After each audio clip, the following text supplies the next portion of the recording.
어머님, 이제 어머님과 저는 남남이에요. 이제 더 이상 저에게 이래라 저래라 하지 마시죠? 선녀님이 반대했을 때 알아차리고 이 결혼 뜯어 말렸어야 했는데 그래도 전 어머님한테 감사해요. 이렇게 착하고 순수한 아들을 키워주셔서 덕분에 제가 이렇게 편하게 모든 걸 가질 수 있었잖아요? 우리 준서가 그렇게 똑똑하고 착하던 내 아들이 착하디 착한 준서 오빠. 이제는 제 손 안에 꼭두각시예요. 한 달 만에 모든 재산을 제 앞으로 옮기는 것도 너무 쉬웠죠. 내가 정말 왜 그러세요, 어머님? 토끼를 삼키는 독사라고 하셨죠? 그 선녀님 말씀이 맞았네요. 전 이미 다 가졌어요. 어머님의 퇴직금도, 아버님의 보험금도. 우리 가정을 안녕하세요. 저는 올해 65, 평범한 가정주부 최영숙입니다. 제가 이렇게 떨리는 목소리로 제 이야기를 시작하는 건 어쩌면 지금 이 순간에도 저와 같은 고통을 겪고 있을 어머니들을 위해서입니다. 앞으로 들려드릴 이야기는 한순간의 방심으로 모든 것을 잃고 지옥 같은 나날을 견디면서 마침내 한 마리의 독사와 맞서 싸운 한 어머니의 처절한 복수극입니다. 부디 제 이야기가 누군가의 가정을 지키는 작은 경고가 되길 바랍니다. 구독과 좋아요, 알림 설정으로 응원해 주시면 앞으로 이어질 이야기들을 더 빠르게 만나보실 수 있습니다. 과연 그날 선녀님의 그 한마디를 무시했던 제가 어떻게 우리 가족을 파멸의 구렁텅이에서 구해냈는지 그 특별한 이야기를 지금 시작하겠습니다. 우리 아들 준서는 제 아들이지만 정말 똑똑하고 착했어요. 서울에 있는 대학교를 나와서 대기업에 들어갔죠. 어찌나 자랑스러웠던지 남들한테 우리 아들 얘기만 나오면 제 발걸음이 거칠 데가 없었어요. 어머니, 제가 결혼하고 싶은 사람이 생겼어요. 준서가 그 말을 꺼냈을 때만 해도 전 정말 기뻤어요. 며느리감을 소개받는다는 게 어찌나 설레던지.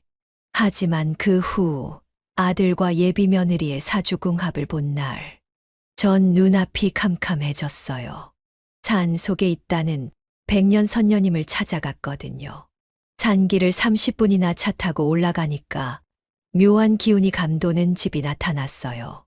들어가자마자 선녀님이 먼저 말씀하시더라고요. 내 며느리 될 사람 사주 보러 왔지. 내가 다 알지. 그러더니 제 얼굴을 뚫어져라 쳐다보시면서 이거 큰일 났다. 너의 아들은 순한 토끼고 며느리는 독을 품은 뱀이야. 내가 평생 사주궁합 봐왔지만 이런 건 처음이다. 뱀이 토끼를 통째로 삼켜버리는 궁합이야. 선녀님의 눈빛이 서늘해지더니 이어서 말씀하셨어요. 이 여자는 내 아들의 전부를 앗아갈 운명이야. 돈이고 재산이고 다 집어삼키고 마지막엔 내 아들의 영혼까지 갉아먹을 거야. 절대로 결혼하면 안 돼. 내가 장담하지. 순간 온몸에 소름이 돋았어요. 선녀님은 계속 말씀하셨죠. 이런 사주는 100년에 한 번 볼까 말까 한 거야. 내가 내 말을 무시하면 두고두고 후회할 날들이 기다리고 있어. 그 말을 듣고 제가 얼마나 말렸는지 몰라요. 하지만 준서는 어머니, 그런 건 미신이에요. 저는 서연이를 사랑해요. 결혼하겠습니다. 아들의 그 단호한 태도에 전 무너졌어요. 결국 결혼을 허락할 수밖에 없었죠. 제 남편은 늘 말했어요. 여보, 요즘 세상에 무슨 선녀님이야. 젊은 애들이 서로 사랑해서 하는 결혼인데 뭐가 걱정이야. 남편의 말처럼 선녀님의 말씀이 거짓말처럼 느껴지던 시간이 찾아왔어요. 제 걱정이 정말 기우였던 것처럼 서연이는 정말 완벽한 예비 며느리였거든요. 첫 인사 날이었어요. 서연이가 들어오는데 세련된 정장 차림이 얼마나 단정하던지 90도로 인사하는 모습에서부터 뭔가 달랐어요. 앞으로 부모님 은혜에 보답하는 착한 며느리가 되도록 하겠습니다. 말투에서부터 풍기는 기품이 있었어요. 대기업 마케팅팀에서 일한다더니 말 한마디 한마디가 꼭 필요한 말만 하는 그런 느낌이었죠. 어머님, 제가 요리학원을 다녔어요. 평소에 요리하는 걸 좋아해서. 첫 인사 때 음식을 직접 준비해온 서연이. 그 정성스러운 손맛은 지금도 잊을 수가 없네요. 어머님께서 좋아하시는 음식이 뭔지 준서 오빠한테 미리 여쭤봤어요. 약간 건강식으로 준비해봤어요. 제가 당뇨가 있다는 걸 알고 그렇게 신경 써준다는 게 눈물이 날 것 같았어요. 그 뒤로 서연이는 일주일에 한 번씩 꼭 저희 집에 왔어요. 매번 제철 식재료로 건강식을 해오고 어머님, 이거 마사지하는 법을 배워왔어요. 허리 아프신데 좀 나아지실 거예요. 얼마나 효심 깊은지 바쁜 와중에도 마사지까지 배워와서 해주는데 어찌 감동이 안 될 수 있겠어요. 준서 오빠랑 결혼하면 같이 모시고 싶은데. 어머님 어떠세요? 그런 말까지 하는데 선녀님 말씀이 자꾸 무색해지는 것 같았어요. 상견례 이후에는 또 시댁 친척들한테 얼마나 잘하던지 영숙 씨, 얘 어디서 구했어? 요즘 같은 세상에 이런 며느리가 어디 있다고. 친정엄마가 일찍 돌아가셨다면서 저를 친엄마처럼 생각한다고 했어요. 그 말을 들으니 제 마음이 다 녹더라고요. 어머님, 제가 월급의 반은 무조건 모아요. 준서 오빠 미래를 위해서. 결혼하면 오빠 노후까지 제가 책임질 거예요. 돈도 얼마나 알뜰하게 모으는지 통장까지 보여주면서 자신의 저축 습관을 증명하더라고요. 그러던 어느 날 어머님, 저기. 준서 오빠가 제가 통장 관리를 해줬으면 좋겠대요.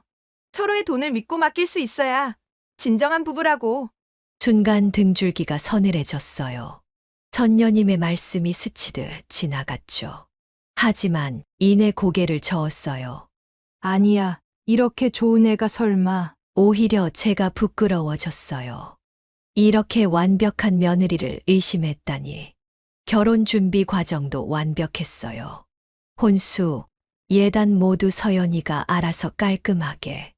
어머님, 결혼식은 소박하게 하고 그 돈으로 신혼집 전세금을 더 보태고 싶어요. 그 말에 제 남편도 감동했더라고요. 여보, 이런 며느리 구한 게 우리 집 최고의 복이야. 모두가 서연이에게 급좋게 했어요. 하객들 초대도, 답례품 준비도 뭐 하나 흠잡을 데가 없었죠. 어머님, 결혼하면 매주 찾아뵐게요. 친정엄마도 안 계시니까. 어머님이 제 엄마예요. 결혼식이 다가올수록 서연이는 더욱 완벽한 모습을 보여줬어요. 어머님, 이것 좀 보세요. 어느 날 서연이가 들고 온 건 결혼식 식순이었어요. A 사용지로 5장이나 되는 완벽한 계획이었죠. 하객분들 중에 노약자분들은 앞자리에 모시고 건강 상태가 좋지 않으신 큰아버님을 위해서 휠체어도 준비했어요. 음식도 어르신들 입맛에 맞게 짜지 않게 따로 주문했고요. 그 꼼꼼함에 모두가 감동했어요. 심지어 사소한 것 하나하나까지. 어머님 결혼식 날 입으실 한복 제가 한번 봐드릴게요. 어머님 피부톤이랑 잘 맞는 색으로 골라드릴게요. 시어머니 한복까지 신경 쓰는 며느리가 어디 있나요? 그러다 문득 선녀님 말씀이 생각나서 마음이 불편해질 때면 어머님, 제가 준서 오빠 통장을 관리하게 된 것도 다 이유가 있어요. 제가 은행에서 2년 동안 VIP 자산 관리를 했거든요. 오빠가 돈을 잘못 모으는 스타일이라. 그런 말들로 저를 안심시켰어요. 그러고 보니 준서가 쓸데없는데 돈을 많이 쓰긴 했죠. 어머님이 걱정하시는 거 다 알아요. 제가 오빠 인생의 버팀목이 될게요. 오빠가 저한테 돈 관리를 맡긴 것도 그만큼 저를 신뢰한다는 거잖아요. 그 말에 제가 오히려 부끄러워졌어요. 이런 며느리를 의심했다니. 결혼식 한 달 전부터는 매일같이 저희 집에 와서 며칠씩 묵어가기도 했어요. 어머님, 결혼하면 이렇게 자주 못 올 것 같아서 결혼 전에 많이 찾아뵈려고요. 새벽에 일어나서 아침 식사 준비하랴. 아버지 회사 도시락 싸드리랴. 정말 며느리가 아니라 친딸 같았어요. 시댁 친척들 생신도 다 외우고 있더라고요. 큰아버님 생신에는 제가 특별히 장조림을 담가올게요. 작은어머님은 소고기 알레르기가 있으시다고 하니까 새우장은 어떠세요? 며칠 전에는 준서 회사 동료들 부부랑 저녁 식사를 했는데 형수님들, 서연 씨는 정말 천상 며느리예요. 우리 와이프도 서연 씨 보고 배워야 할 것 같아요. 다들 입을 모아 칭찬하더라고요. 하지만 결혼식이 일주일 앞으로 다가오니까 이상한 일들이 일어나기 시작했어요. 서연이가 갑자기 신혼여행 일정을 바꾸자고 하더니 어머님, 몰디브로 가려고 했는데 하와이로 바꿔도 될까요? 거기가 신혼부부 특전이 더 많더라고요. 무슨 특전인지는 자세히 말 안 하더라고요. 또 신혼집 계약금 때문에 준서의 주식을 급하게 다 빼서 정리했다고. 오빠가 주식하다가 돈 다 잃을까봐 제가 강하게 말했어요. 그래도 됐죠, 어머니? 뭔가 이상한 느낌이 들었지만 이미 전 서연이를 믿기로 했으니까요. 결혼식 전날 서연이가 마지막으로 인사하러 왔어요. 내일부터 진짜 딸이 되는 거예요. 어머님 사랑해요. 서연이를 꼭 안아주면서 제가 그랬어요. 우리 며느리 너무 고마워. 이렇게 좋은 며느리를 얻다니. 결혼식은 정말 완벽했어요. 하객들 모두 칭찬하고 부러워하고. 그런데 신혼여행을 다녀온 뒤부터 서연이가 조금씩 달라지기 시작했어요. 어머님, 이제 저희 시원집에서 살아야 하니까 주말에 오시는 건 좀. 처음엔 그저 신혼의 달콤한 시간을 보내고 싶어서 그러나 보다 했죠. 이해했어요. 근데 어느 날 준서가 전화를 해왔어요. 어머니, 제가 생활비를 서연이한테 다 맡기기로 했어요. 제가 그동안 돈 관리를 잘 못했으니까. 아들의 목소리가 왠지 힘이 없더라고요. 그러더니 서연이가 갑자기 준서 명의로 된 모든 통장을 다 가져가기 시작했어요. 어머님, 아직도 저를 의심하세요? 결혼한 사이인데 서로 믿어야죠. 말투도 달라지고 전화도 점점 뜸해지고 어느 날은 제가 깜짝 방문을 했다가 충격을 받았어요. 예전에 그렇게 깔끔하던 서연이가 설거지도 안 한 채 냄새나는 음식물 쓰레기를 방치해 두고 있더라고요. 어머님, 갑자기 오시면 어떡해요? 전화라도 하고 오시지. 서연이의 눈빛이 매서웠어요. 더 이상 그 다정다감하던 목소리도 아니었죠. 그러더니 얼마 후 어머님, 저희 집 전세금을 좀 올려야 할 것 같은데 아버님 퇴직금 좀 빌려주실 수 있나요? 퇴직금. 그건 우리 노후 자금인데. 그때 서연이가 한마디를 덧붙였어요. 안 그래도 준서 오빠가 회사를 그만두고 사업을 하고 싶다고 하더라고요. 어차피 돈 필요할 텐데 미리 말씀드리는 거예요. 순간 선녀님 말씀이 떠올랐어요. 뱀이 토끼를 삼키는 사주. 서연아, 그래도 오빠 직장이 좋은데. 어머님, 준서 오빠는 이제 제 남편이에요. 제가 알아서 할게요. 그 말을 하는 서연이의 입가에 희미한 미소가 걸렸어요. 마치 먹이를 앞둔 뱀처럼 말이죠. 그리고 일주일 후 예상치 못한 일이 벌어졌어요. 어머님 죄송해요. 준서가 전화로 흐느끼듯 말하는 거예요. 회사에서 제가 실수를 했어요. 거래처 송금을 잘못된 계좌로 보냈는데. 그날 밤 서연이가 저희 집에 찾아왔어요. 어머님, 제가 말씀드리기 너무 죄송해서 준서 오빠가 저보고 어머님께 말씀드려달라고. 눈물을 훔치면서 조심스레 말을 꺼내더라고요. 거래처 자금 5천만 원을 잘못 보냈대요. 그런데 그 계좌가 사기꾼 계좌였나 봐요. 이러다 오빠 회사에서 고소당할 수도 있대요. 가슴이 덜컥 내려앉았어요. 어머님 전 오빠가 너무 불쌍해요. 요즘 과로도 심하고 이런 실수를 하게 될 줄이야. 서연이는 눈물을 흘리면서도 뭔가 생각이 있어 보이더라고요. 아버님 퇴직금 잠시만 빌릴 수 있을까요? 제가 책임지고 변제해드릴게요. 이자까지. 결국 아버지 퇴직금 5천만 원을 빌려줬어요. 그런데 그게 시작이었더라고요. 한 달 뒤 서연이가 조심스럽게 말을 꺼냈어요. 어머님 말씀드리기 너무 조심스러운데 오빠가 요즘 회사 생활이 너무 힘들어해요. 스트레스로 우울증까지 왔나 봐요.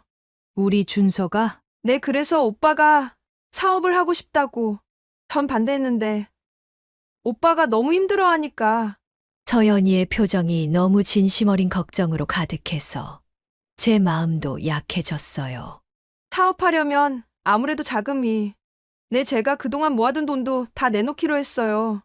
아버님 땅 담보대출만 조금만 도와주시면 그렇게 3억 대출을 받았어요. 서연이가 눈물까지 글썽이며 간곡히 부탁하는데 거절할 수가 없더라고요. 그런데 어느 날 우연히 들은 준서의 통화 내용. 여보, 나 이제 정말 못하겠어. 회사 그만두는 것도. 오빠, 이제 와서 그런 소리 하면 어떡해? 우리 이미 이만큼 왔는데. 서연이의 목소리가 처음 듣는 것처럼 낯설었어요. 마치 아들이 서연이에게 가스라이팅 당하고 있다는 느낌이 들 정도로 말이죠. 다음 날 준서가 회사를 그만뒀다는 소식을 들었어요. 하지만 서연이는 여전히 다정한 목소리로 저를 안심시켰죠. 어머님, 제가 있잖아요. 오빠 사업 잘 되게 제가 꼭 돕겠습니다. 그 달콤한 목소리 뒤에 숨은 의미를 그때는 몰랐어요. 마치 거미줄에 걸린 벌레처럼 우리 가족이 서서히 올가매어지고 있다는 걸. 준서의 사업은 시작부터 불안해 보였어요. 서연이가 추천했다는 사업 파트너도 영 믿음직스럽지 않았고. 어머님, 걱정 마세요. 제가 다 알아보고 시작하는 거예요. 요즘은 빨리 커지는 게 중요해서 투자를 좀 많이 받아야 해요. 서연이는 여전히 다정했지만 뭔가 급하게 서두르는 것 같았어요. 어머님 혹시 우리 집 있잖아요. 담보대출 좀 더 받을 수 있을까요? 이번이 마지막이에요. 진짜 대박 날 것 같거든요. 얼마나 간곡하게 부탁하던지. 결국 집문서도 내어주고 말았어요. 그러던 어느 날 준서 회사에 찾아가 봤어요. 아들 얼굴이라도 보고 싶어서. 저기 강준서 사장님 계신가요? 사장님은 아까 사모님이랑 같이 은행 가셨는데요? 직원의 말에 이상한 기분이 들더라고요. 은행은 무슨 그날 저녁 서연이한테 전화가 왔어요. 어머님, 죄송해요. 사업 자금이 또 필요해서 준서 오빠가 말씀드리기 죄송스러워하네요.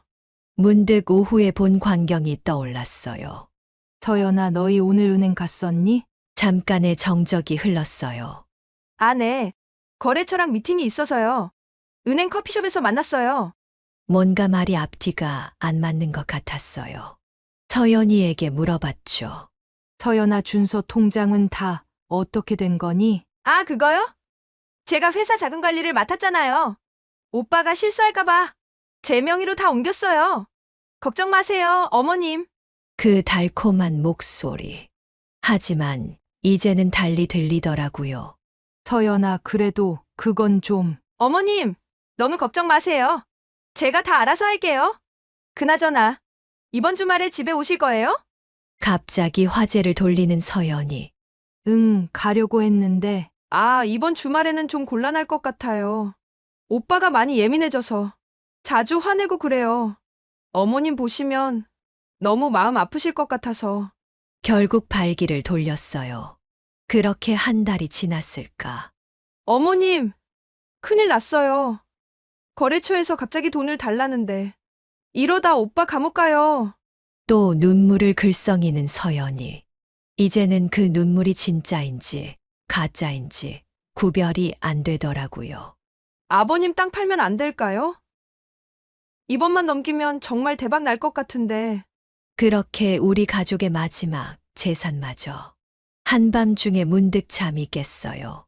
창밖을 보는데 갑자기 선녀님 말씀이 생각나더라고요. 뱀이 토끼를 조금씩 천천히 삼켜가는 사주야. 마트에서 우연히 준서를 마주친 날, 전 그 자리에서 얼어붙고 말았어요.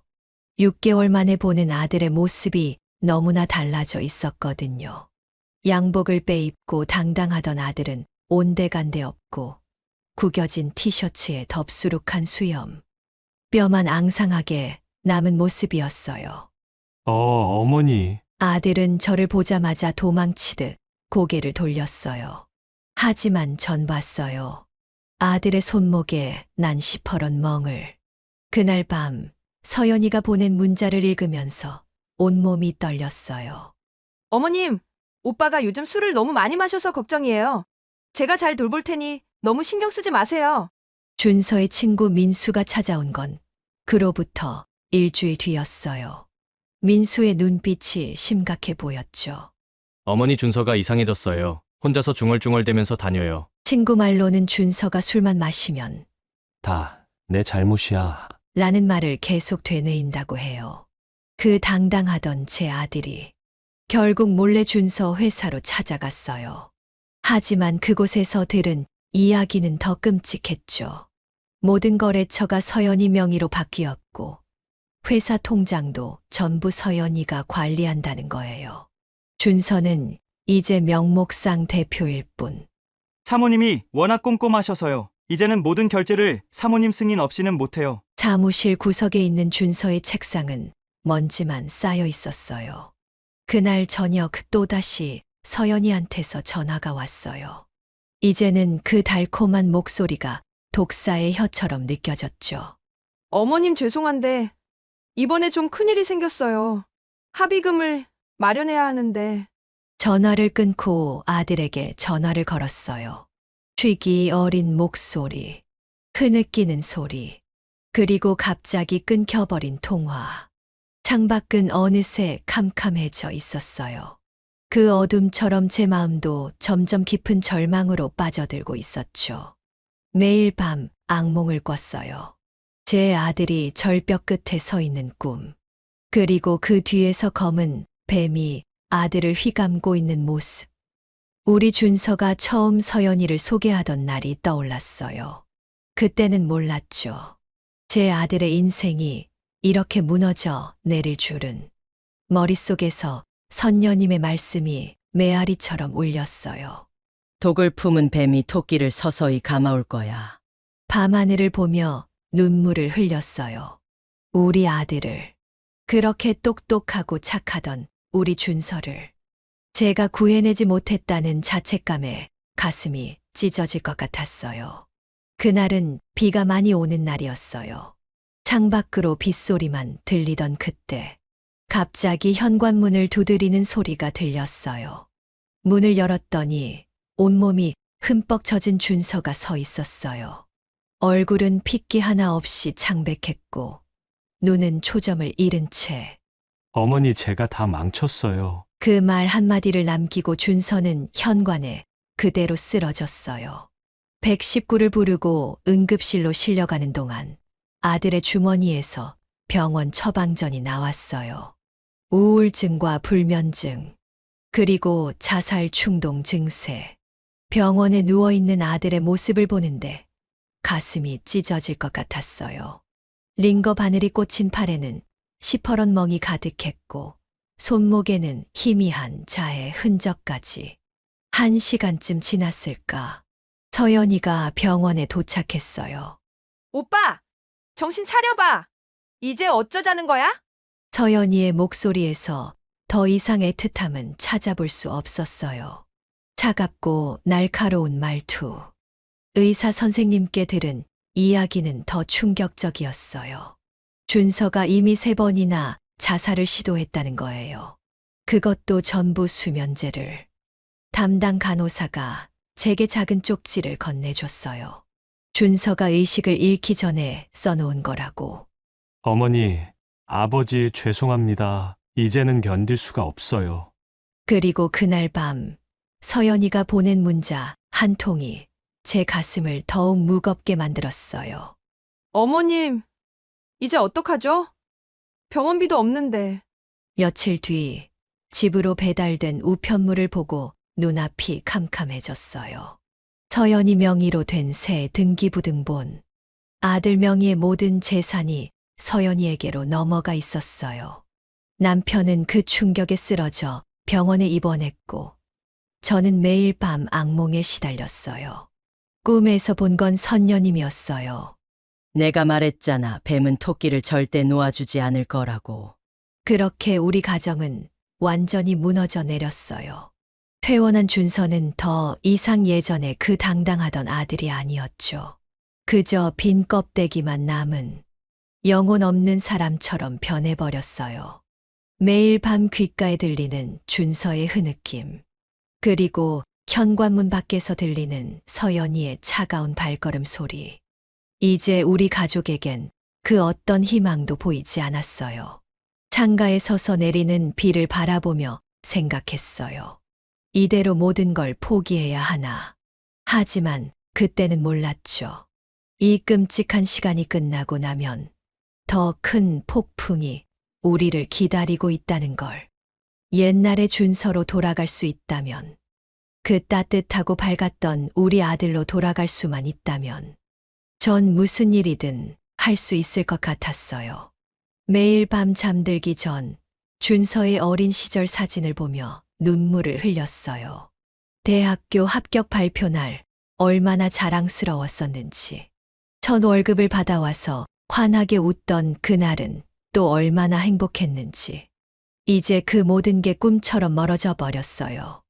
남편은 충격으로 쓰러진 뒤 병원 신세를 지고, 준서는 정신병원에 입퇴원을 반복하고, 집은 이미 경매에 넘어갈 위기였죠. 선녀님의 예언이 현실이 되어 우리 아들을 서서히 죽음으로 몰아가고 있었던 거예요. 퇴원한 준서를 데리고 집으로 돌아오던 길, 갑자기 차 한 대가 우리 앞에 서더니 서연이가 내렸어요. 오빠, 이제 정신 좀 차렸어? 이혼 서류에 사인해야 되는데. 그 말에 준서가 갑자기 길바닥에 주저앉아 울기 시작했어요. 그런 아들의 모습이 제 가슴을 더 아프게 했죠. 서연이는 마지막 한마디를 남기고 차에 올랐어요. 어머님 다음 주까지 이혼 서류 받아올게요.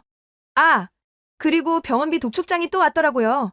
차가 떠나고 비가 내리기 시작했어요. 그 빗속에서 준서가 중얼거렸죠. 엄마, 나 이제 어떡하지? 집으로 돌아와 보니 현관 앞에 경매 공고문이 붙어 있었어요. 이제 정말 마지막이구나. 그 순간 전화가 왔어요. 은행에서였죠. 최영숙님, 담보대출금 연체로 인해 신용불량자로 등록이. 모든 게 끝났다고 생각했어요. 그날 밤, 전 준서의 방을 몰래 들여다봤어요. 침대 밑에서 뭔가를 꺼내는 아들. 수면제였어요. 그걸 보는 순간 눈앞이 캄캄해졌죠. 그날 밤 내내 울면서 생각했어요. 왜 그때 선녀님 말씀을 더 귀담아 듣지 않았을까? 왜 서연이의 달콤한 말에 속아 넘어갔을까? 우리 준서의 앞날을 제가 망쳐버린 거예요. 창밖은 여전히 비가 내리고 있었어요. 그 빗소리를 들으며 문득 떠올랐죠. 지리산 그 깊은 곳에 계시던 선녀님. 이제라도 다시 찾아가 볼까. 하지만 그땐 이미 늦었다고 생각했어요. 마지막 남은 돈으로 준서의 병원비를 내고 나니 이제 정말 아무것도 남지 않았어요. 집도, 돈도, 희망도. 그렇게 우리 가족의 모든 것이 파멸로 치닫고 있을 때 문득 깨달았어요. 이대로 포기할 순 없다고. 우리 아들을 살려야 한다고. 결국 그날이 왔어요. 집 경매가 끝나고 저희는 거리로 나앉게 되었죠. 평생을 살아온 집에서 짐을 싸는 날, 준서의 어린 시절 앨범을 보다가 울음이 터져 나왔어요. 월세 단칸방으로 옮기던 날, 서연이가 마지막으로 찾아왔어요. 손에는 이혼 서류를 들고서. 이제 끝이네요. 어머님, 준서 오빠랑 이혼하고 전 곧 미국으로 떠나요. 그 말을 남기고 돌아서는 서연이의 뒷모습에서 왠지 모를 승리의 미소가 보였어요. 모든 걸 빼앗아가고 이제는 새로운 삶을 찾아 떠나는 거죠. 준서는 그날 밤 자살을 시도했어요. 화장실에서 수면제를 한 움큼 입에 넣으려는 순간 제가 발견했죠. 엄마, 난 이제 끝났어. 더는 살기 싫어. 그 말을 남기고 쓰러진 아들을 안고 밤새 울면서 응급실을 지켰어요. 남편은 그 모습을 보다가 쓰러져 중환자실로 실려갔고 정신과 의사 선생님이 심각한 표정으로 말씀하셨어요. 환자 상태가 위험합니다. 스문의 시간 보호자 감시가 필요해요. 병원비는 산더미처럼 쌓여갔어요. 이제 남은 건 제가 평생 모아둔 통장 하나. 그마저도 얼마 남지 않았죠. 그날 밤 빗속을 걸으며 생각했어요. 이대로 끝낼 순 없다고. 서연이에게 반드시 복수해야 한다고 생각했습니다. 저는 아들과 며느리의 궁합을 봐준 선녀님을 다시 찾아가기로 마음먹었습니다. 저는 다시 굽이굽이 산길을 타고 점집으로 향했습니다. 온몸이 아팠지만 제 고통보다 더 커진 아들의 상처를 생각하면 이 정도쯤이야. 산속 길을 걸으면서 준서의 얼굴이 자꾸 떠올랐어요. 대기업 면접 보러 가던 날의 당당한 모습. 첫 월급으로 제게 작은 반지를 사주던 날의 해맑은 웃음. 그 모든 게 서연이를 만나면서 산산조각 났죠. 차가 없어서 힘든 산길을 2시간이나 걸어 올라갔어요. 다리는 후들거리고 숨은 턱까지 차올랐지만 이것이 마지막 희망이라고 생각했어요. 선녀님의 집은 예전 그대로였어요. 나무로 지어진 작은 기와집. 떨리는 손으로 문을 두드렸죠. 내 말 안 듣겠다 싶더니 이렇게 될 줄 알았다. 선녀님은 담담한 목소리로 말씀하셨어요. 차분하고 조용한 어조였지만 그 말씀에 힘이 실려 있었죠. 무릎을 꿇고 눈물을 흘리며 모든 이야기를 털어놓았어요. 서연이의 계획적인 접근부터 준서의 몰락, 그리고 우리 가정의 파탄까지. 선녀님은 제 이야기를 끝까지 들으시더니 부적에다가 이름을 써주셨습니다. 여기 적어둔 사람들을 찾아가 봐. 널 도와줄 수 있을 거야. 내 오늘 복비 안 받는다. 나중에 잘 되고 나면 갚아. 선녀님이 건네주신 부적에는 3개의 전화번호가 적혀 있었어요. 그 전화번호는 각각 형사 출신 민간조사원, 금융범죄 전문 변호사, 그리고 사기 피해자 모임 대표. 첫 번째로 찾아간 곳은 서울 변두리의 작은 사무실이었어요. 청운 민간조사사무소. 20년 경력의 박 형사님이 운영하는 곳이었죠. 결혼사기범이라 이런 케이스가 요즘 많습니다. 박 형사님은 제 이야기를 들으시더니 서류 뭉치를 꺼내셨어요. 그동안 비슷한 수법으로 일어난 사건들이었죠. 사무실을 나서는데 박 형사님이 한마디 하셨어요. 어머님, 걱정 마세요. 반드시 증거를 찾아내겠습니다. 다음으로 찾아간 곳은 대형 로펌이었어요. 금융범죄 전문 김 변호사님. 서연이의 수법을 설명드리자 탁자를 탁 치시더니 이건 명백한 사기죄입니다. 서둘러야겠네요. 마지막으로 찾아간 곳은 사기 피해자 모임이었어요. 거기서 충격적인 사실을 알게 됐죠. 서연이의 또 다른 피해자들이 있다는 걸. 회장님은 차분히 말씀하셨어요. 우리가 함께 싸워야 합니다. 혼자서는 이길 수 없어요. 그렇게 한 달이 지났어요. 박 형사님이 매일 밤 잠복 수사를 하시고 김 변호사님은 법적 대응을 준비하셨죠. 저는 사기 피해자 모임에서 다른 피해자들의 이야기를 들으며 증거를 모았어요. 서연이의 과거가 하나둘 드러나기 시작했어요. 이전에도 3번의 결혼 사기 전과 전 남편들의 자살 시도, 모두 똑같은 수법이었어요. 어느 날 박 형사님에게서 전화가 왔어요. 드디어 찾았습니다. 결정적인 증거를. 검은 봉투 안에는 서연이의 숨겨진 범죄를 증명하는 자료들이 가득했어요. CCTV 영상, 통화 녹음, 계좌 내역, 그리고 다른 피해자, 가족들의 진술서까지. 준서의 병실에서 밤을 지키며 그 자료들을 하나하나 읽어보는데 가슴이 무너져 내렸어요. 얼마나 치밀하게 준비하고 계획했던 걸까. 우리 아들과 가족들을 노린 그 시간들이. 창밖으로 비가 내리기 시작했어요. 이제는 더 이상 두렵지 않았어요. 제 손에 쥐어진 이 증거들이 우리 가족을 무너뜨린 그 독사의 목을 조일 거란 걸 알았으니까요. 저는 다짐했어요. 이제 우리가 빼앗긴 것들을 하나하나 되찾아올 거라고. 그리고 서연이에게 우리의 고통만큼 값비싼 대가를 치르게 할 거라고. 박 형사님의 수사는 계속 이어졌어요.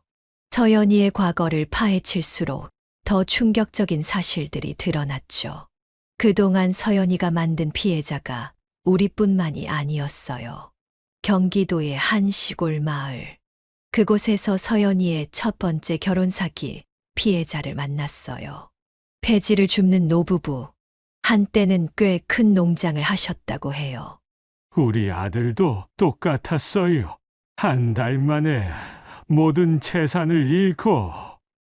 그 말씀을 듣는데 가슴이 찢어지는 것 같았어요.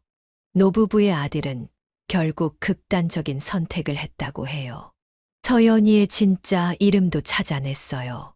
김서연이 아닌 최미영. 그리고 놀랍게도 그녀에겐 또 다른 이름이 있었죠. 이지은, 박수진, 정다희. 이름만 4개. 어느 날 김 변호사님이 긴급하게 연락을 주셨어요. 큰일 났습니다. 서연 씨가 출국 준비를 하고 있어요. 그날 밤 잠복 수사 중이던 박 형사님이 결정적인 장면을 포착했어요. 서연이가 한 남자와 만나는 장면. 다음 표적을 물색하고 있었던 거죠. 박 형사님이 찍어온 사진들을 보면서 온몸이 떨렸어요. 그 남자의 표정이 준서가 처음 서연이를 만났을 때와 똑같았으니까요. 설렘과 행복으로 가득한, 곧 무너질 삶을 모르는 순수한 얼굴. 김 변호사님 사무실에서 밤늦게까지 서류를 검토했어요. 서연이가 만든 위조 서류들. 가짜 이력서, 가짜 자격증, 심지어 위조된 가족관계 증명서까지. 이제 충분한 증거가 모였습니다. 박 형사님이 건네주신 검은 파일 안에는 서연이의 모든 것이 담겨 있었어요. 전과 기록, 사기 행각의 증거, 계좌 내역. 그리고 충격적인 사실 하나. 서연이의 친모. 그녀도 같은 수법의 결혼 사기범이었다는 거예요. 경찰에 고소장을 제출하러 가는 날, 문득 하늘이 밝아 보였어요. 이제 더 이상 도망칠 수 없을 거예요. 그 독사 같은 여자가, 우리 가족의 삶을 박살낸 그녀가 마침내 법의 심판을 받게 될 거예요. 준서의 병실로 돌아오는 길에 전화가 왔어요. 사기 피해자 모임에서 서연이의 또 다른 피해자, 가족이 나타났다고 해요. 이번에는 부산에서. 창밖을 바라보며 생각했어요. 이제 시작이라고. 우리가 빼앗긴 것들을 하나하나 되찾을 거라고. 그리고 준서에게도 새로운 삶을 찾아줄 거라고. 고소장을 제출하고 이틀째 되던 날이었어요. 검찰에서 연락이 왔죠. 서연이의 계좌가 움직이기 시작했다고. 해외 도피를 준비하는 것 같다고. 박 형사님이 급하게 연락을 주셨어요. 서연이가 인천공항으로 향하고 있습니다. 지금 당장 출국 금지를 시켜야 해요. 김 변호사님은 즉시 법원으로 달려가셨고, 저는 경찰서로 향했어요. 시간과의 싸움이었죠. 그런데 공항으로 가는 길에 뜻밖의 전화를 받았어요. 서연이의 친오빠라고 하는 사람이었죠. 죄송합니다. 우리 여동생이 피해를 많이 줬네요. 사실 어머니도 똑같은 짓을 하다가. 알고 보니 서연이의 어머니도 전국을 돌며 결혼 사기를 했다고 해요. 그리고 그 수법을 고스란히 물려받은 게 서연이었던 거죠. 공항에 도착했을 때는 이미 오후 3시. 서연이의 출국 시간까지 단 1시간밖에 남지 않았어요. 경찰들이 공항 곳곳을 수색하기 시작했고, 저는 출국장 앞에서 초조하게 기다렸죠. 체포영장 발부됐습니다. 김 변호사님의 전화를 받자마자 경찰이 움직이기 시작했어요. 그리고 마침내 출국 수속을 밟으려던 서연이를 발견했죠. 검은 선글라스에 고급 브랜드 옷을 차려입은 서연이. 체포되는 순간까지도 당당한 걸음걸이였어요. 수갑을 차는 순간에야 그 가면이 벗겨졌죠. 조사실에서 밝혀진 사실들은 더 충격적이었어요.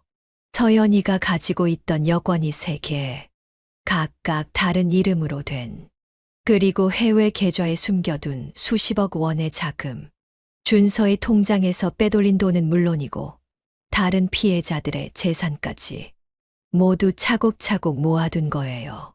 경찰서에서 나오는데 문득 하늘이 맑아 보이더라고요. 마치 오랜 장마가 끝난 것처럼. 이제 우리 가족의 어두운 날들도 끝나가고 있다는 걸 느꼈어요. 병원으로 돌아가는 길에 준서에게 전화가 왔어요. 오랜만에 들리는 또렷한 목소리. 엄마, 나 이제 괜찮아질 것 같아. 눈물이 왈칵 쏟아졌어요. 우리 아들이 드디어 그 긴 악몽에서 깨어나고 있다는 걸 느꼈으니까요. 경찰 조사는 계속 이어졌고 서연이의 범죄는 하나둘 밝혀지기 시작했어요. 그리고 그 과정에서 더 많은 피해자들이 나타났죠. 우리만이 아닌 수많은 가정을 무너뜨린 그녀의 발자취가 첫 공판 날이었어요. 법정에서 다시 마주한 서연이는 완전히 다른 사람 같았죠. 화장기 하나 없는 얼굴, 구치소 수의를 입은 모습. 그동안의 화려했던 모습은 온데간데 없었어요. 검사가 기소장을 낭독하기 시작했어요. 피고인 최미영은 총 5차례에 걸쳐 결혼 사기를 저질렀으며 피해 금액은 총 30억. 서연이, 아니, 최미영의 얼굴이 굳어졌어요.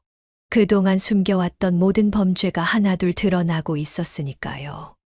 증인석에 선 피해자들의 증언이 이어졌어요. 한 피해자의 어머니가 울면서 말씀하셨죠. 우리 아들은 결국 자살했습니다. 이 살인마 같은 여자 때문에. 재판이 진행되는 동안 준서의 상태도 조금씩 나아지고 있었어요. 더 이상 악몽에 시달리지 않았고 식사도 조금씩 하기 시작했죠. 어느 날 준서가 제게 말했어요. 엄마, 나도 법정에 서고 싶어요. 다른 피해자들을 위해서라도. 준서의 증언날, 법정은 물론이고 방청석까지 가득 찼어요. 언론에서도 큰 관심을 보였죠. 대기업 인재가 결혼 사기로 무너진 사건이라고. 준서는 떨리는 목소리로 증언을 시작했어요. 그녀는 제 인생을 완전히 망가뜨렸습니다. 하지만 이제 제가 더 이상 도망치지 않겠습니다. 그 말을 들으며 눈물이 났어요. 드디어 우리 아들이 돌아오고 있다는 걸 느꼈으니까요. 최종 공판 날 서연이는 처음으로 입을 열었어요. 하지만 그건 반성이 아닌 변명이었죠. 어머니를 닮았다느니 어쩔 수 없었다느니. 판사님은 서류를 넘기시더니 준엄한 목소리로 선고하셨어요. 피고인의 계획적이고 지속적인 범행, 징역 15년을 선고합니다. 법정 밖으로 나오는 순간 따스한 봄날의 햇살이 얼굴에 비쳤어요. 마치 긴 겨울이 끝나고 새로운 계절이 시작되는 것 같았죠. 그날 저녁 준서가 오랜만에 식탁에 앉았어요.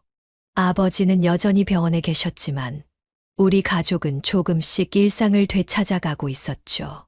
박 형사님이 알려주셨어요. 서연이의 해외 계좌가 발견되면서 피해금 상당 부분을 돌려받을 수 있을 거래요. 우리 집도 준서의 주식도 완전히는 아니지만 조금씩 되찾을 수 있대요. 봄바람이 불어오는 창가에 서서 생각했어요. 이제 진짜 시작이라고. 우리 가족의 새로운 시작. 재판이 끝나고 한 달이 지났어요. 준서는 매일 조금씩 달라지고 있었죠. 병원 담당 의사 선생님도 놀라실 정도로. 그러던 어느 날 박 형사님이 급하게 찾아오셨어요. 서연이의 과거를 더 파헤치던 중에 믿을 수 없는 사실을 발견하셨대요. 어머니, 이건 정말 충격적입니다. 서연이가 해외에서도 같은 짓을 했더군요. 일본에서까지. 서연이는 이미 해외에서도 비슷한 수법으로 범죄를 저질렀다고 해요. 그것도 우리나라에 오기 전에. 충격적인 사실은 여기서 끝이 아니었어요. 박 형사님이 건네주신 자료를 보는데 눈앞이 캄캄해졌어요. 이건 제 동생이에요. 한 남자분이 찾아오셨는데 20년 전 서연이의 친어머니에게 똑같은 수법으로 당하신 분이었어요. 그분의 동생은 결국 목숨을 끊었다고. 대를 이어 가족을 파괴하는 악마들이에요. 그분의 말씀을 듣고 있자니 오싹했어요. 어머니에게 배운 수법으로 더 교묘하게 진화한 서연이.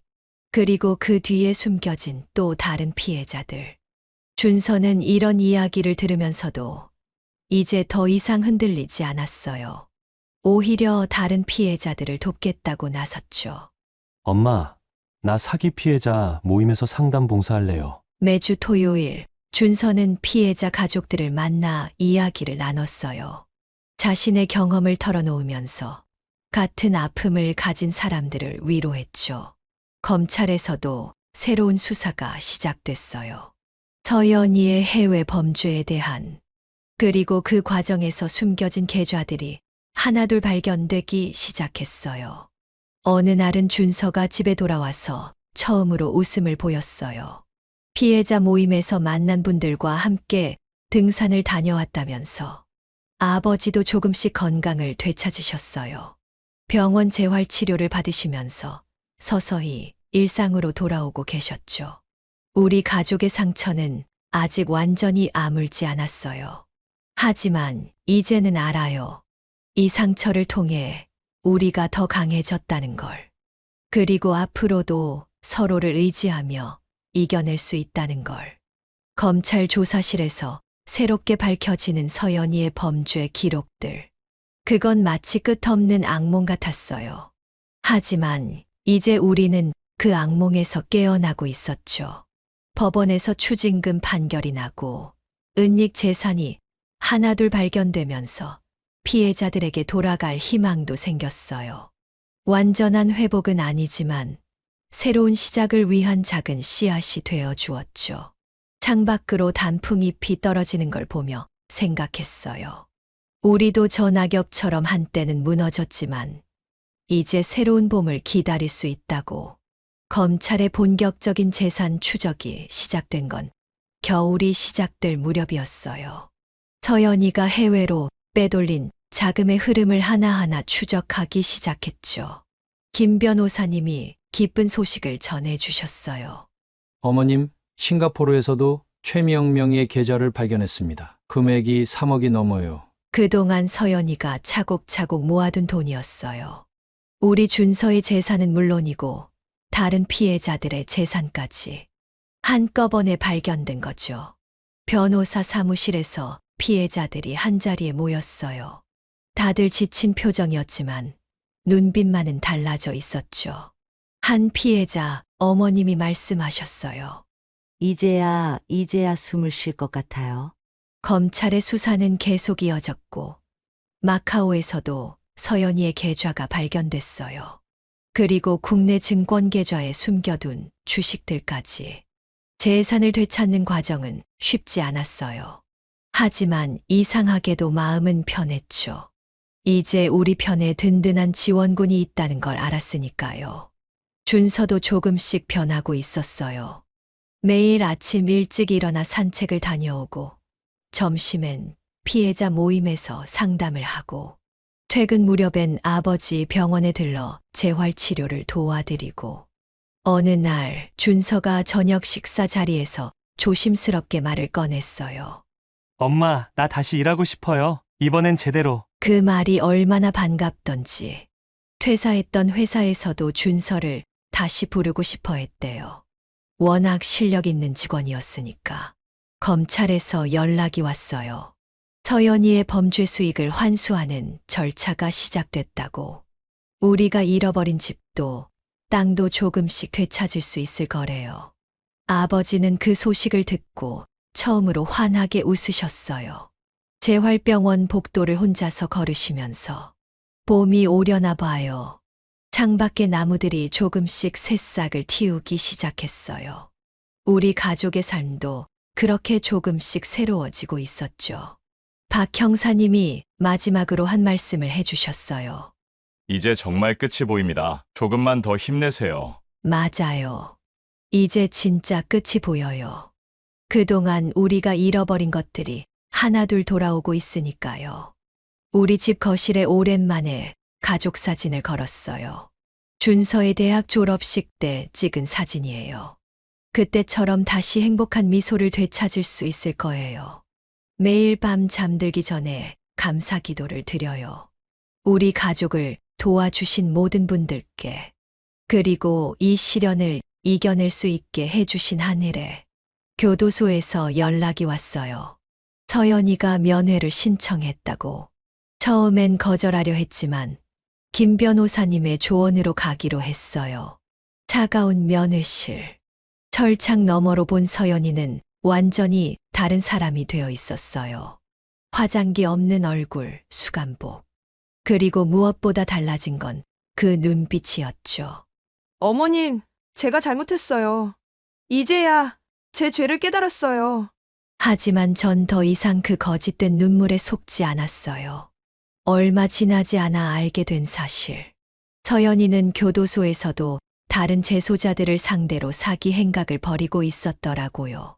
교도관이 저를 따로 불러 말씀해 주셨어요. 최미영 재소자가 다른 수감자 가족들에게 투자를 권유하고 있답니다. 아직도 정신을 못 차렸나 봐요. 그 즈음 일본 경찰에서도 수사 협조 요청이 왔어요. 서연이가 일본에서 저지른 범죄가 드러나기 시작한 거죠. 검사님이 새로운 사실을 알려주셨어요. 피고인 최미영이 일본에서도 3건의 결혼 사기를 저질렀습니다. 징역형이 추가될 것 같네요. 매일같이 새로운 사실들이 밝혀졌어요. 서연이의 범행은 우리가 알던 것보다 훨씬 더 깊고 오래됐더라고요. 준서는 이제 이런 소식에도 동요하지 않았어요. 오히려 더 단단해진 것 같았죠. 피해자 모임에서 상담을 하면서 비슷한 아픔을 가진 사람들을 돕는 일에 열중했어요. 박 형사님이 새로운 조사 결과를 들고 오셨어요. 서연이 어머니의 과거 범죄 기록도 찾아냈대요. 1990년대부터 시작된 데를 이은 사기 행각. 피해자들이 하나둘 더 나타났어요. 해외에서 당한 피해자들, 심지어 교도소에서 당한 피해자들까지. 그 수가 벌써 20명이 넘었죠. 검찰은 서연이에게 추가 구형을 했어요. 해외 범죄까지 합치면 총 징역 30년. 그제서야 서연이의 얼굴에서 여유가 사라졌대요. 가을비가 내리는 날이었어요. 교도소장님이 연락을 주셨어요. 서연이가 독방으로 옮겨졌대요. 다른 재소자들에 대한 사기 행각이 들통났거든요. 끝까지 자신의 본성을 감추지 못한 거예요. 이제 정말 끝이 보여요. 우리가 겪은 악몽이, 우리뿐만이 아닌 수많은 사람들의 아픔이 이제야 조금씩 치유되기 시작하는 것 같아요. 봄이 왔어요. 우리 가족에게도 다른 피해자들에게도 따뜻한 봄이 찾아왔죠. 검찰에서 연락이 왔어요. 서연이가 해외로 빼돌린 자금이 대부분 추적됐다고. 김 변호사님이 환하게 웃으시며 말씀하셨어요. 어머님, 드디어 해냈습니다. 최미영의 해외 계좌가 모두 동결됐어요. 이제 곧 피해금 반환이 시작될 겁니다. 법원에서도 기쁜 소식이 왔어요. 우리 집 소유권이 다시 우리 앞으로 돌아온다고. 준서 앞으로 된 주식들도 되찾을 수 있대요. 첫 번째로 받은 건 준서의 주식이었어요. 서연이가 강제로 명의 이전했던 거. 증권사 직원이 와서 말했죠. 강준서님, 모든 주식이 원상복구 됐습니다. 축하드려요. 아버지는 퇴원하시는 날 처음으로 활짝 웃으셨어요. 휠체어는 여전히 필요했지만 이제는 희망이 보이니까요. 이제 정말 다시 시작할 수 있겠구나. 그렇게 우리 가족의 재산이 하나둘 돌아왔어요. 물론 전부는 아니었지만 새 출발하기엔 충분했죠. 준서가 회사에 복직하는 날, 전 아침 일찍 일어나 도시락을 싸줬어요. 몇 년 만에 다시 하는 일이었죠. 상사가 준서를 반갑게 맞이했다고 해요. 워낙 실력 있는 직원이었으니까. 예전의 자리로 돌아갈 수 있게 됐대요. 다른 피해자들의 소식도 들려왔어요. 모두가 조금씩 자신의 자리를 찾아가고 있었죠. 누군가는 사업을 다시 시작했고, 누군가는 새로운 직장을 구했대요. 우리 집 현관문을 다시 열었을 때의 그 기분. 말로는 표현할 수 없었어요. 3년 만에 돌아온 우리 집. 먼지가 쌓여 있었지만, 그래도 정말 따뜻했어요. 준서는 매주 주말마다 피해자 모임에서 상담을 했어요.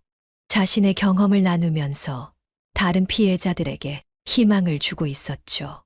아버지 병원비도 해결됐어요. 보험금도 돌려받고 그동안 묶여있던 퇴직금도 되찾았거든요.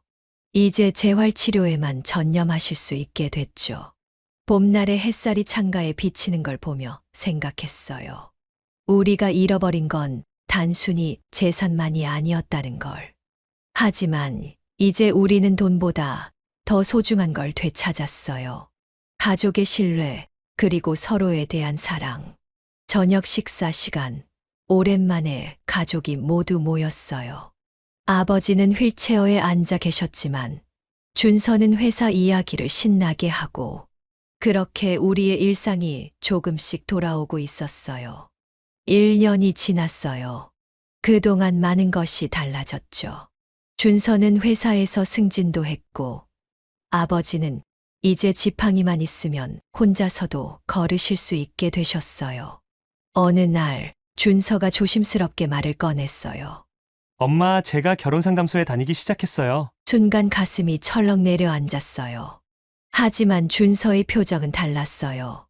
이번엔 제가 직접 선택할 거예요. 그리고 엄마가 함께 봐주셨으면 해요. 피해자 모임에서 만난 분이래요.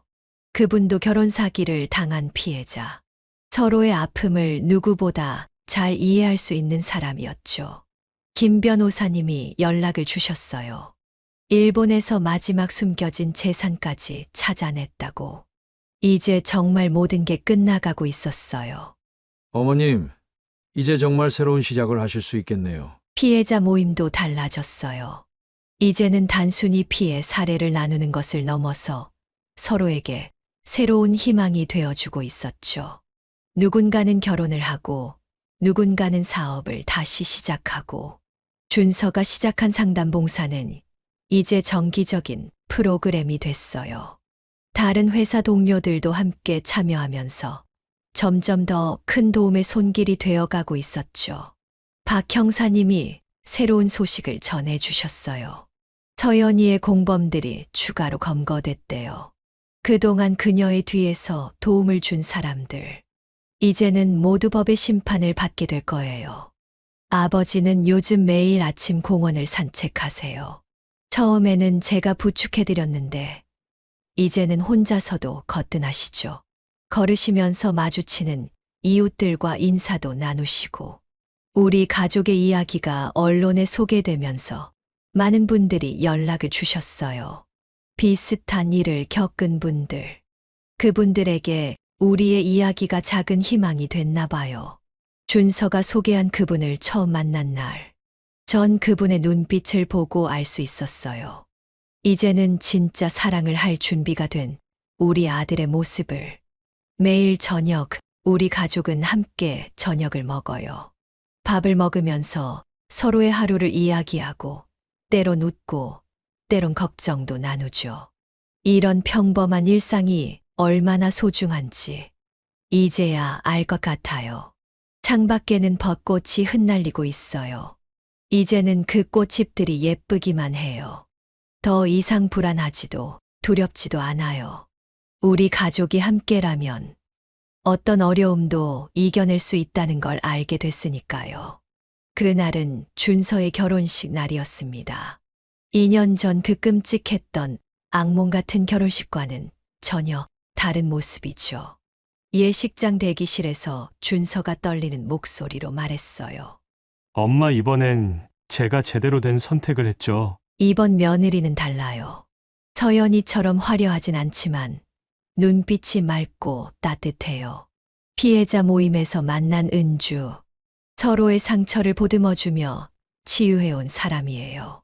결혼식장에는 특별한 손님들이 많이 오셨어요. 그동안 우리를 도와주신 박 형사님, 김 변호사님, 그리고 피해자 모임의 회원분들까지 은주 아버님이 먼저 다가오셔서 말씀하셨어요. 이제 우리가 진짜 가족이 되는 거네요. 서로 의지하면서 살아요. 결혼식이 끝나고 피로 연장에서 박 형사님이 기쁜 소식을 전해 주셨어요. 서연이 모녀의 해외 범죄까지 모두 밝혀졌습니다. 이제 정말 끝이에요. 지난 3년간의 시간이 주마등처럼 스쳐 지나갔어요. 선녀님을 찾아갔던 날, 서연이를 처음 만났던 날, 모든 걸 잃고 절망했던 순간들. 그리고 다시 일어서기 시작한 우리 가족의 모습까지. 이제는 알아요. 돈이나 재산보다 더 소중한 게 있다는 걸. 가족 간의 신뢰, 서로에 대한 이해, 그리고 진실된 마음. 그것들이 우리를 다시 일으켜 세운 힘이었어요. 아버지는 이제 지팡이 없이도 걸으실 수 있어요.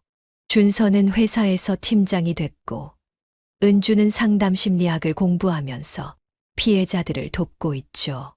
우리 이야기가 알려지면서 많은 분들이 연락을 주세요. 비슷한 일을 겪은 분들. 그분들에게 꼭 말씀드려요. 포기하지 말라고, 반드시 희망이 있다고. 돌이켜보면 그때 선녀님의 말씀은 단순한 경고가 아니었어요. 우리 가족이 더 단단해지기 위한 시련이었는지도 모르겠어요. 지금도 가끔 악몽을 꿀 때가 있어요. 하지만 이제는 두렵지 않아요. 옆에는 서로를 지켜주는 가족이 있으니까요. 새 며느리 은주가 매주 주말마다 찾아와요. 마치 친딸처럼 편하게 대화하고 함께 요리도 하고 서연이가 보여줬던 거짓된 모습이 아닌 진심 어린 마음이 느껴져요. 이제 우리 가족의 새로운 이야기가 시작됐어요. 더 이상 과거에 얽매이지 않고 앞만 보고 나아가려고 해요. 이제는 알아요. 행복한 결혼과 행복한 가정이 무엇인지. 첫째로 사랑은 시간이 필요해요. 서연이처럼 갑자기 나타나서 완벽한 모습만 보여주는 사람은 조심해야 해요. 진짜 사랑은 시간을 두고 서서히 알아가는 거예요. 좋은 모습도 부족한 모습도 모두 보여주면서 서로를 이해하고 받아들이는 과정이 필요하죠. 둘째로 결혼은 두 사람만의 일이 아니에요. 가족들의 의견에 귀 기울여야 해요. 부모님의 걱정과 조언을 구시대적이다, 보수적이다라고 무시하지 말았어야 했어요. 그 걱정 속에는 오랜 세월의 지혜와 경험이 담겨 있거든요. 셋째로 재산은 한순간에 모았다가 한순간에 잃을 수 있어요. 하지만 가족의 신뢰는 쉽게 무너지지 않아요. 우리 가족이 다시 일어설 수 있었던 건 서로에 대한 믿음이 있었기 때문이에요. 넷째로 상대방의 진심을 보는 눈을 가져야 해요. 말과 행동이 다르진 않은지, 지나치게 완벽한 모습만 보여주진 않는지, 특히 돈 문제에 있어서는 더 세심한 주의가 필요해요. 다섯째로 결혼 전에 상대방의 과거와 가족 관계도 꼼꼼히 살펴봐야 해요. 서연이처럼 친정에 대해 모호하게 얘기하거나 계속 피하는 사람은 의심해봐야 해요. 여섯째로 이상한 낌새가 보이면 바로 전문가의 도움을 받으세요. 우리도 좀 더 일찍 박 형사님이나 김 변호사님을 만났더라면 이렇게 큰 상처는 막을 수 있었을 거예요. 마지막으로 희망을 잃지 마세요. 아무리 힘든 상황이라도 포기하지 마세요. 우리처럼 다시 일어설 수 있어요. 오히려 그 시련이 우리를 더 단단하게 만들어줄 수도 있죠. 지금 이 이야기를 듣고 계신 분들 중에도 비슷한 일을 겪고 계신 분이 있을 거예요. 혹은 주변에 이런 일을 겪은 분이 계실 수도 있고요. 부디 제 이야기가 작은 도움이 되었으면 해요. 결혼은 사랑하는 두 사람의 출발점이에요. 하지만 그 시작이 너무 서두르다 보면 우리처럼 큰 상처를 입을 수 있어요. 특히 요즘처럼 결혼 사기가 늘어나는 시대에는 더욱 조심해야 해요. 상대방을 의심하라는 게 아니에요.